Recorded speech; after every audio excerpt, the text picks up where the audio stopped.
L'alcool vous est au-dessus. Donc avec le cannabis, le permis, c'est au revoir. Quoi? Autre chose. Arrête. Une personne vous accuse du vol de son chat. Petit Paysan, c'était un film où il y avait quelque chose qui brûlait un peu, il y avait quelque chose, une nécessité à le raconter. Et je crois qu'il y a eu le temps de maturation à se dire qu'est-ce qui me paraît nécessaire de raconter aujourd'hui.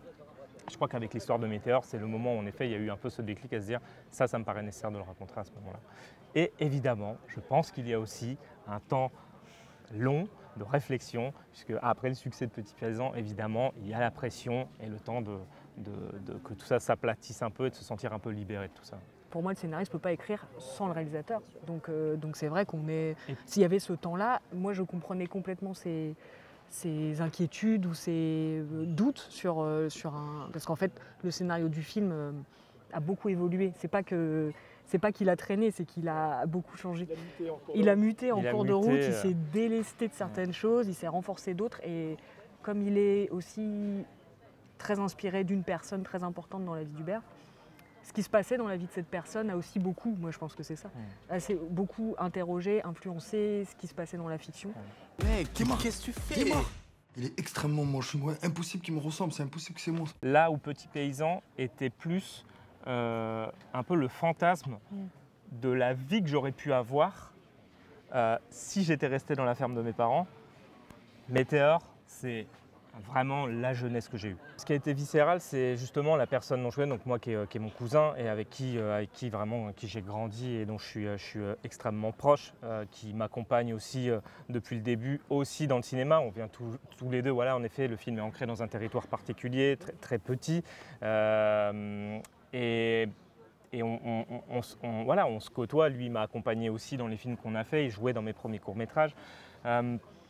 Et il y a un moment, la prise de conscience que cette personne, en fait, qui a à peu près mon âge, donc en effet, comme vous l'a dit, c'était il y a 7 ans, j'avais plutôt une trentaine d'années, il y a un moment, ce qu'il subit, en fait, fait que je peux le perdre beaucoup plus rapidement que ce que je croyais. Et je crois qu'un peu, il y a ce déclic-là, de se dire, mais je grandis avec, j'ai vécu avec, je me suis construit avec cette personne. On n'est pas à des âges où on doit se poser des questions de si la personne, on va dire, voilà, la mort, elle n'est pas proche normalement quand on a 30 ans. Et en fait, il y a cette prise de conscience-là de se dire, en fait, elle peut être plus proche que ce qu'on croit. Donc ça a été vraiment la nécessité. Et plus largement, il y avait aussi cette volonté, dès le début, de parler du territoire, de cet endroit où j'ai grandi, évidemment. Et je pense qu'à un moment, les deux sujets sont devenus se superposer complètement. Il y avait vraiment un rapport quasi viscéral justement entre la personne à sauver et le territoire à sauver. C'est un territoire qui ne ressemble pas à ceux dans lesquels on a grandi, mais en même temps, moi je viens de citer, c'est des territoires qui sont un peu mis au banc de la société, qui sont un peu oubliés. Donc dans cet esprit-là, c'est quelque chose auquel je peux me retrouver. Et en même temps, c'est mis dans un contexte tellement particulier de petites villes, de provinces, où on vit des réalités qui sont quand même particulières. Il y a quand même un truc dans ces villes-là où on met un peu tout ce qui nous dérange dans les grandes villes, c'est-à-dire les nuisances, l'eau qu'on ne veut pas recycler à l'endroit où on est, toutes les industries un peu louches qu'on préfère qui se passent là-bas. Donc il y a quelque chose qui crée dans les personnages qu'on voit, qu'on croise vraiment dans la vie, un aspect assez particulier. Et je pense que c'est pour ça que Hubert et Claude ont été très intéressés par ce territoire. Aussi, c'est que ça a créé des trajectoires de vie qui sont particulières. Il y a un colis GPS en dessous les... Jette-le par la fenêtre! Attention là! T'as encore des poils là, regarde sur ton blouson. Je me suis coupé les cheveux, on a les mêmes cheveux, je suis blanc vénitien. Météor, au tout départ, quand le film était un peu autre, mais il avait quand même des grandes similitudes avec celui-ci, qui est que les personnages étaient ceux-là. Il y avait une histoire de météorite. Et du coup, Météor était venu assez vite. En plus, il y avait le parallèle avec la bière Météor, parce qu'il y a quand même une histoire d'alcool dans le film. Et en fait, ce titre est resté parce qu'on se disait ça correspond tellement à ce que sont les personnages, Daniel en particulier, mais en fait à ce qu'ils sont tous les trois, à savoir des étoiles qui brûlent et qui donc éclairent. Voilà, c'est le moment où elles tombent en fait qu'elles éclairent le plus. Et la question qui était pour nous, est-ce que quelqu'un peut s'empêcher de tomber? Est-ce qu'on peut empêcher quelqu'un de tomber et jusqu'où on tombe en éclairant tout. Mais voilà. Donc c'était ce paradoxe-là de la lumière et l'obscurité totale des personnages. Moi, dans ma jeunesse, j'ai eu une petite période aussi où pareil, genre j'étais un peu dans l'abus de l'alcool, tout ça, il y a très longtemps. Et de revoir ça à l'écrit, tout ça, je me suis dit peut-être qu'en fait, je dois le faire pour ce personnage et pour toutes les personnes qui verront ce film. Et dès le début, je me suis dit que c'est un rôle nécessaire. Et moi, dans ma toute petite micro-carrière, j'essaye souvent de choisir les trucs nécessaires parce que voilà, je me dis qu'il faut, si on fait ce métier, c'est pour que ça sert pour d'autres personnes. Vous comprenez la gravité des faits? Vous pouvez partir en détention, là, aujourd'hui, maintenant. Mais non, moi, non, je vais pas en prison. C'est ces solitudes mêlées qui nous touchaient beaucoup, de se dire en fait ce qui les rassemble, c'est qu'ils sont un peu étranges tous les trois, qu'ils sont assez seuls en fait tous les trois. Et moi, ma porte d'entrée plus personnelle, c'était là on parle d'une histoire d'amour, d'amitié, et quand on a fait des projections déjà en public, il y a des gens qui nous disaient oui en fait ils pourraient aussi être frères, Daniel et Mika, et qui disaient ça pourrait être aussi un parent et un enfant. Et la position qu'on a en commun avec Hubert, c'est celle de Mika, c'est-à-dire d'être à côté, d'être témoin, d'être proche de quelqu'un. Donc moi c'était mon père qui a connu le même mal que Daniel et voilà ce que c'est d'être à côté, d'entendre les canettes qui s'ouvrent, d'être en colère et en même temps d'être impuissant et de croire qu'on peut faire quelque chose. Voilà. Ça c'est sûr que, et ça je pense que c'est extrêmement commun en fait comme position et que ça parlera du coup à beaucoup de gens.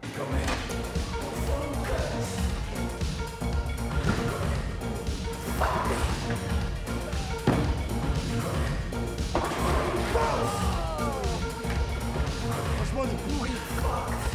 Quand vraiment on s'est un peu débarrassé, on va dire, de tout le côté spectaculaire, on va dire, que devait avoir le film, et on a dit on va faire un film avec des personnages, ce sera uniquement un film de personnages. À partir de ce moment-là, et encore plus quand on s'est dit ces gens sont censés se connaître depuis, en tout cas s'aimer, sans savoir exactement, bon, est-ce qu'ils viennent exactement, est-ce qu'ils ont vraiment grandi ensemble, est-ce que c'est des amis d'enfance, est-ce que depuis combien de temps, mais bon bref, on se disait mais si on ne croit pas à cette relation, le film est par terre, c'est terminé, ça ne marchera jamais. C'est évident que c'est un enjeu quand on lit le scénario, mais je me le suis pas tellement dit tout de suite. J'avais confiance en Hubert et Claude pour trouver une bonne alchimie entre trois comédiens. Et je pense que quand je les ai rencontrés, les deux, franchement, on s'est entendus tout de suite. On a voulu. Je sais que tous les acteurs disent ça, mais nous, c'est vraiment vrai. Et on a vraiment voulu traîner ensemble. Et on est allé voir Idir à Marseille. Enfin, on a fait des choses sans se forcer, en fait, assez naturellement. Je pense on est à un endroit où on voit les choses de manière assez similaire. En tout cas, on a un délire en commun, comme diraient les Jones de l'âge de Paul. et ouais, du coup, cette chose-là, elle facilite beaucoup le travail parce qu'en vrai, il n'y en a pas. C'est de l'humain qui se connecte. Hey, Mika, tu vois, passe-moi ta carte de réduction, s'il te plaît. Moi, je l'ai pas. Madame, je suis avec Michael Vassy. Est-ce que ce serait possible de faire une réduction sur l'ensemble, s'il vous plaît? Quoi? Arrête, la honte. Mais quoi la honte? Attends, s'il faut gratter 5%, faut le faire, mec. Parce que t'es à 5% près sur un BK. Et c'est justement parce que je gratte 5% que je suis pas à 5%. Je peux vous payer vos trucs, là. Attends, mec, c'est ça, c'est du vrai argent. Hein. Là, c'est pas vos poissons écossais et vos plans sur la comète, là. Pour ce qui est de notre relation à tous les trois, ouais, j'ai eu la sensation que c'était assez immédiat. Hubert Charuel, le réalisateur, et Claude Lepape, la scénariste et collaboratrice artistique, ils ont fait un très très long travail de casting et ils ont mis beaucoup de temps à nous réunir tous les trois.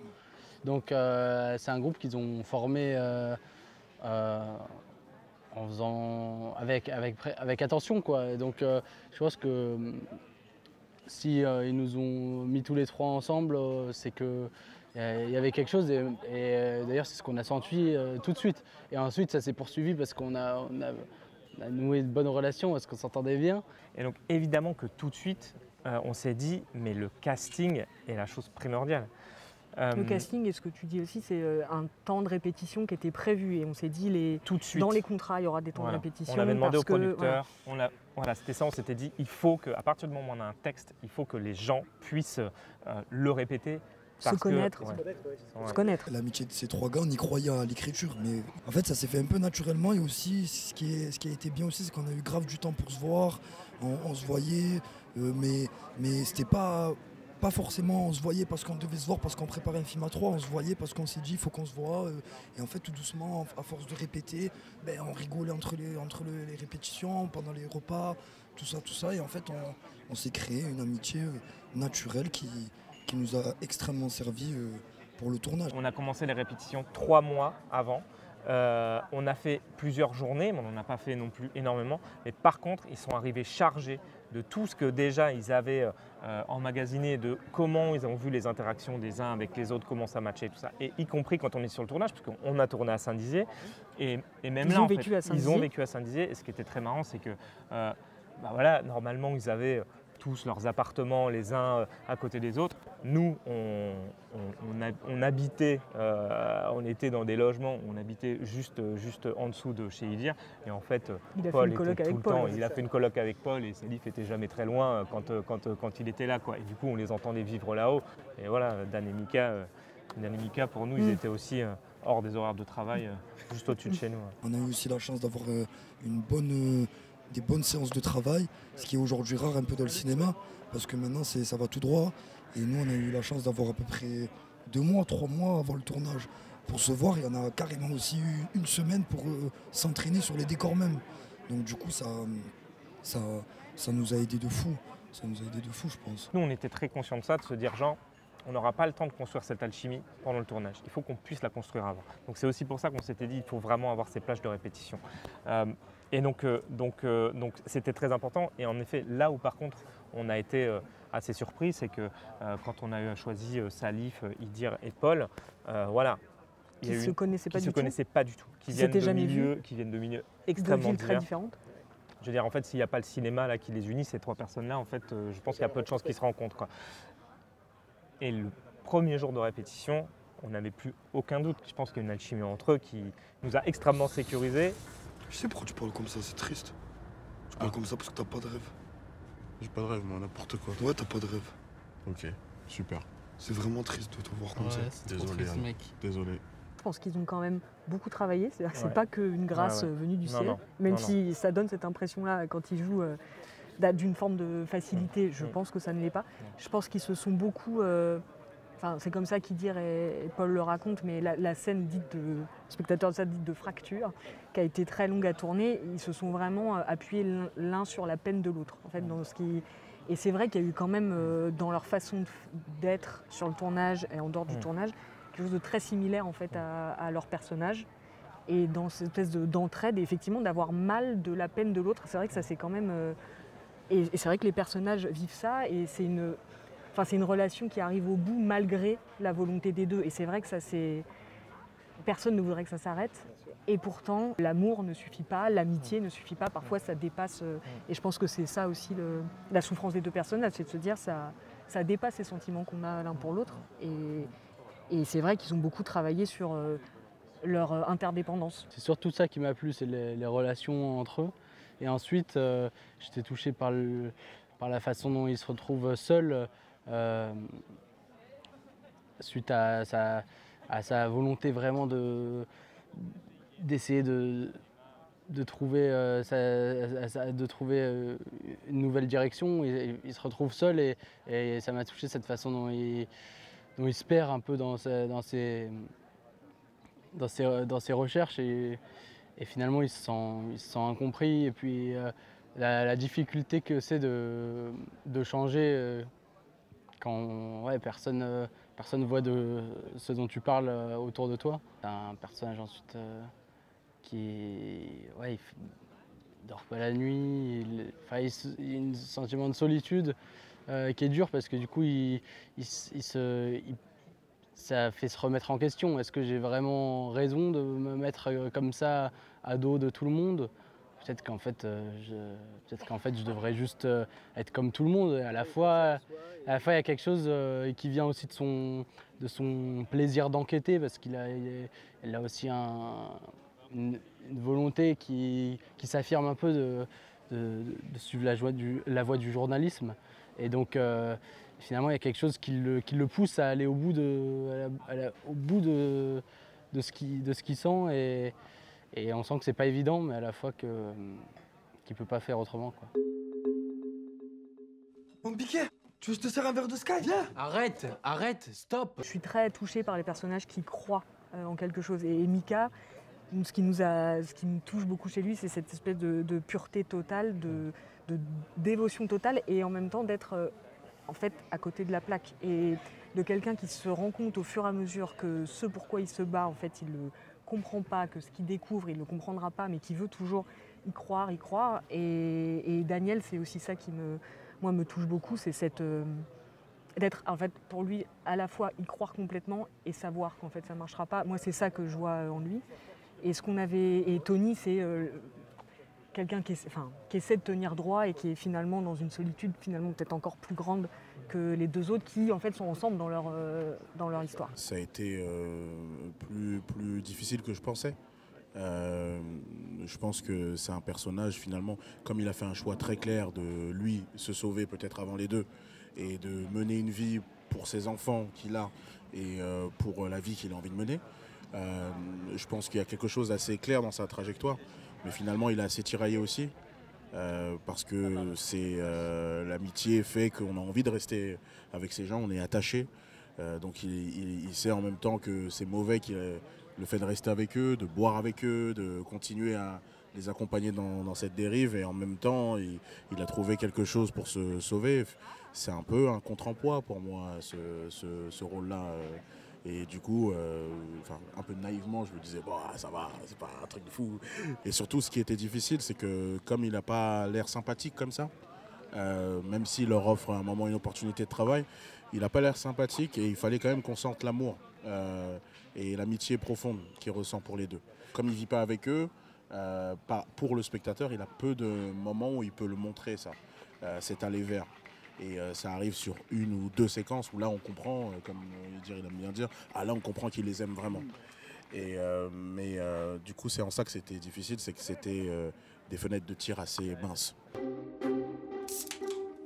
Vous avez des hobbies? Moi j'aime les animaux. On va partir à La Réunion s'occuper des chiens dans un chenil.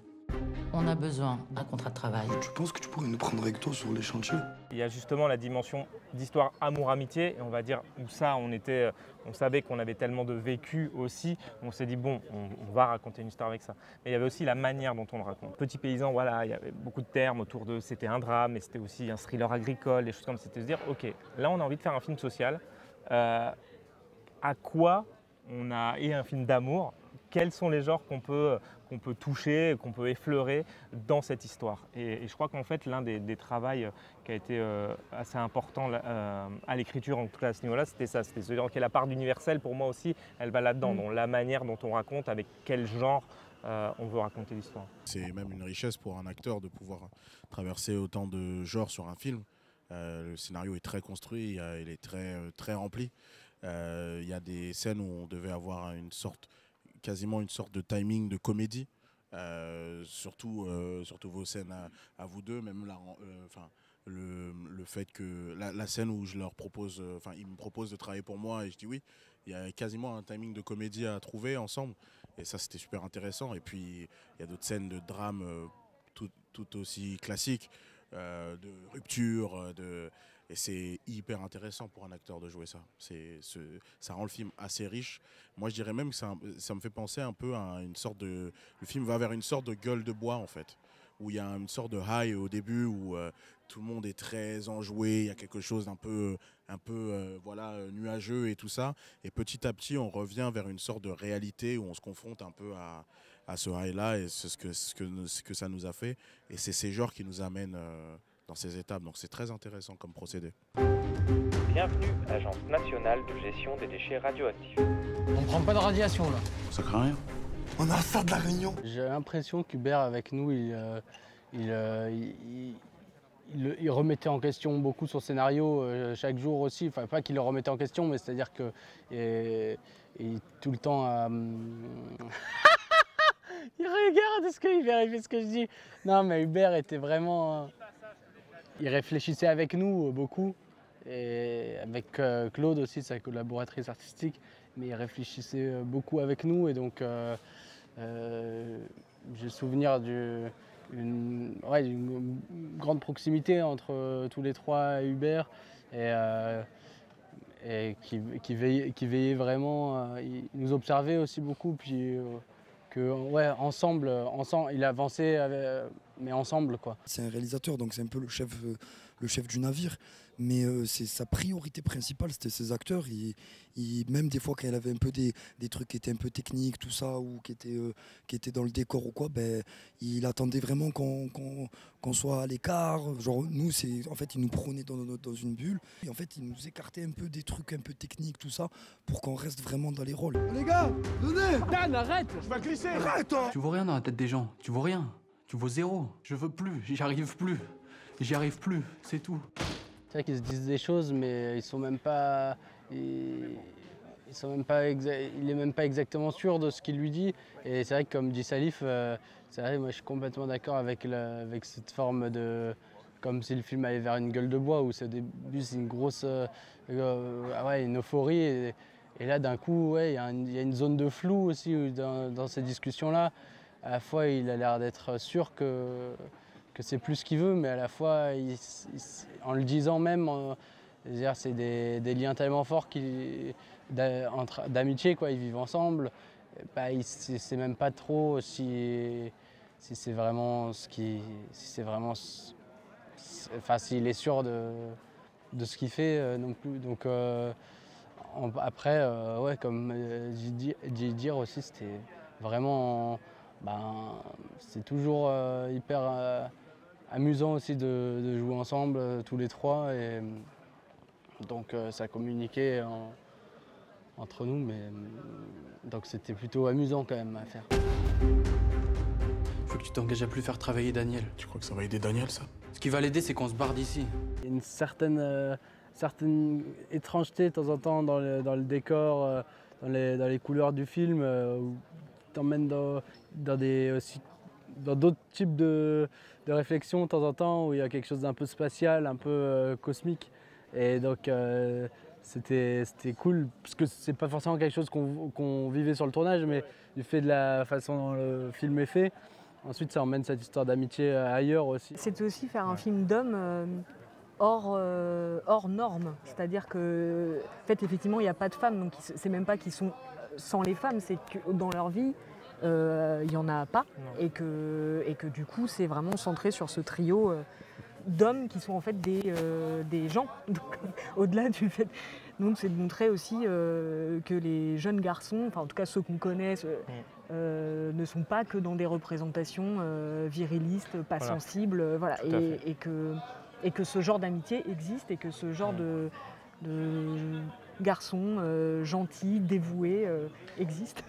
Et pour être tout à fait honnête, je pense que évidemment que quand on a fait le casting, on a senti aussi ces sensibilités-là, et c'est ça évidemment qu'on recherchait. C'est-à-dire que les trois personnages tels qu'ils sont, et comme en effet très loin d'un caractère viriliste, et de s'éloigner justement en effet de tout ce cliché. Les trois acteurs qui sont à l'écran sont exactement comme leurs personnages. Et en tout cas, en effet, c'était nous vraiment une volonté de montrer autre chose. T'es jaloux de nous en fait. Tu vois, je suis jaloux de vous, moi. Je suis jaloux de vos chiens pourris et de vos poissons, c'est super.